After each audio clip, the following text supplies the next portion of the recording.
ज्ञान हमेशा व्यक्ति को प्रसन्न रखता है और अज्ञानता व्यक्ति के दुखों का कारण बन जाती है।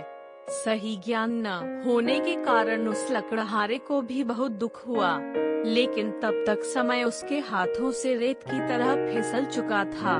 बुद्ध ने शिष्यों को एक लकड़हारे की कथा सुनाते हुए कहा, एक दिन एक राजा जंगल में शिकार के लिए गया तो रास्ता भूल गया।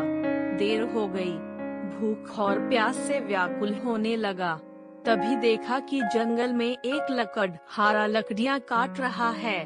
बहुत से पेड़ कट चुके हैं, थोड़े से बाकी हैं। उन्हीं में से एक पेड़ की शाखाओं को नीचे गिरा रहा है। राजा ने उसके पास जाकर कहा, भाई, मैं बहुत भूखा हूँ, बहुत प्यास लगी है, तुम्हारे पास खाने को कुछ है क्या? लकड़हारे ने कहा, है, आओ बैठो। दूर उधर एक बावड़ी है, मैं वहाँ से पानी लाता हूँ, तुम यह रोटी खाओ। और पोटली से निकालकर एक मोटी सी रोटी उसने राजा के सामने रख दी। थोड़ा सा साग भी था। राजा ने उसको खाया, लकड़हारे का लाया हुआ पानी पिया, शांत होकर कहा, मैं अमुक स्थान का राजा हूँ, रास्ता भूल गया हूँ। लकड़हारे ने रास्ता बतला दिया। राजा ने कहा, कष्ट के समय तुमने मेरी सहायता की है, यदि तुमको कभी आवश्यकता पड़े तो मेरे पास आ जाना, मैं तुम्हारी सहायता करूँगा। कुछ दिन व्यतीत हो गए, धीरे धीरे वन में सभी वृक्ष समाप्त हो गए। लकड़हारा लकड़ी काटकर इनके कोयले बनाकर बेचता था। अब वह अपनी जीविका चलाए तो कैसे? वह बहुत दुखी हो गया।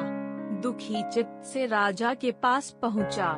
सेवकों ने राजा को सूचना दी कि लकड़हारा आपसे मिलना चाहता है। राजा को स्मरण हो आया कि हाँ, उसने एक लकड़हारे को सहायता देने का वचन दिया था। एक दिन उसने मेरे प्राण बचाए थे, बोला, उसको मेरे सामने लाओ। सेवक लकड़हारे को राजा के सामने ले आए। राजा ने पूछा, क्यों भाई लकड़हारे, क्या बात है, उदास क्यों हो? लकड़हारे ने उत्तर दिया, महाराज, जिस वन में से लकड़ियां काटता था वह समाप्त हो गया। अब जीविका का मेरे पास कोई साधन नहीं है। आपकी शरण में आया हूँ कि कोई वन मिले तो मैं भूखा मरने से बच जाऊँ। राजा ने कहा, तुम्हारी समस्या का समाधान अवश्य ही होगा। उसके चले जाने के पश्चात अपने मंत्रियों को बुलाकर परामर्श किया कि इस लकड़हारे को क्या दिया जाए। परामर्श करने के पश्चात निर्णय हुआ कि शहर के दक्षिण में राजा का चंदन के वृक्षों का जो वन है वह लकड़हारे को दे दिया जाए। पदाधिकारियों को बुलाया गया, चंदन के वृक्षों का वह वन लकड़हारे के नाम कर दिया और उसको सूचना दे दी गई। कई वर्ष व्यतीत हो गए। राजा एक दिन अपने महल में बैठा था कि लकड़हारे का ध्यान आया। प्रसन्नता के साथ उन्होंने सोचा, अब तो लकड़हारा बहुत धनी हो गया होगा, कई भवन तथा महल बनवा लिए होंगे, इसलिए चलकर उसे देखना चाहिए। राजा अपने मंत्रियों को साथ लेकर उस वन में गया जो लकड़हारे को दिया था, किंतु वहाँ कोई वन ही न था, न चंदन का कोई वृक्ष। राजा ने घबराकर अपने मंत्रियों से पूछा, अरे, वह वन कहाँ है जो लकड़हारे को दिया था?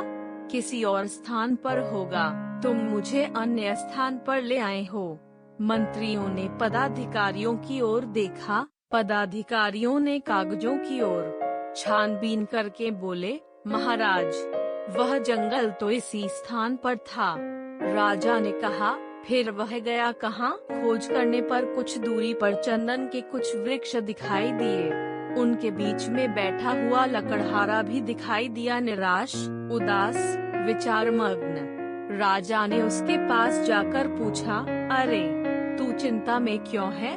लकड़हारे ने प्रणाम करके कहा, अन्नदाता, आपकी कृपा से इतने वर्ष तो कट गए, अब ये कुछ पेड़ रह गए हैं, थोड़े दिनों में ये भी समाप्त हो जाएंगे।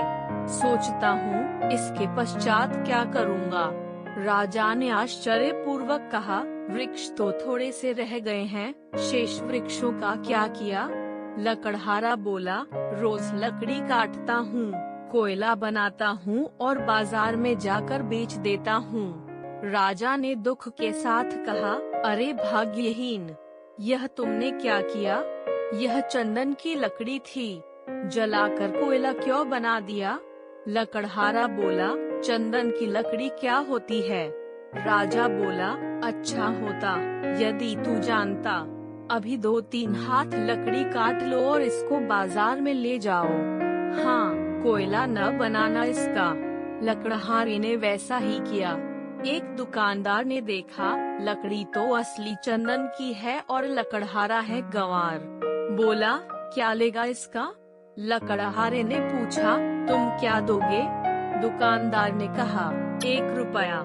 लकड़हारा आश्चर्य में चिल्लाकर बोला, क्या 1 रुपया? उसका तात्पर्य था कि इस छोटी सी लकड़ी का 1 रुपया। दुकानदार समझ गया कि यह जानता है, बोला, 2 रुपए। लकड़हारा और आश्चर्य से चिल्लाकर बोला, 2 रुपए? दुकानदार ने घबराकर कहा, अच्छा 4 रुपए। लकड़हारा चिल्लाया, अच्छा 4। कुछ ही दूरी पर एक दुकानदार खड़ा था। उसने देखा कि पहला दुकानदार एक मूल्यवान वस्तु को कौड़ियों के भाव खरीद रहा है। उसे पुकार कर कहा, अरे इधर आ, मैं 10 रुपए दूंगा। लकड़हारे ने जब 10 का नाम सुना तो सिर पकड़कर बैठ गया, चिल्ला उठा, ढाढ़े मारकर रोने लगा। अब उसे ज्ञात हुआ कि जिस लकड़ी को वह कोयला बनाकर बेचता रहा, कितनी मूल्यवान थी और कितनी बड़ी संपत्ति का उसने विनाश कर दिया। उस लकड़हारे की मूर्खता पर आपको करुणा आती है, किंतु सुनो मेरे शिष्यों, हम स्वयं भी तो उस लकड़हारे की भांति हैं। राजाओं के राजा उस परमात्मा ने न जाने किस बात से प्रसन्न होकर सांसों का यह चंदन से पूर्ण वन हमें दिया था। हमने कुत्सित वासनाओं, घृणा, पाप की अग्नि से जलाकर इसे भस्मसात कर दिया।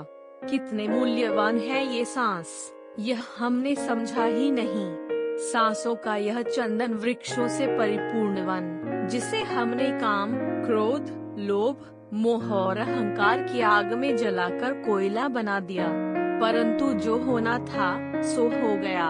अब तो चंदन के जो थोड़े से वृक्ष अर्थात जीवन के थोड़े से वर्ष रह गए हैं, इस जीवन के शायद थोड़े महीने। आओ, इन्हीं का उचित उपयोग करें। यत्न करें कि तुम्हारा लोक और परलोक सुधर जाए।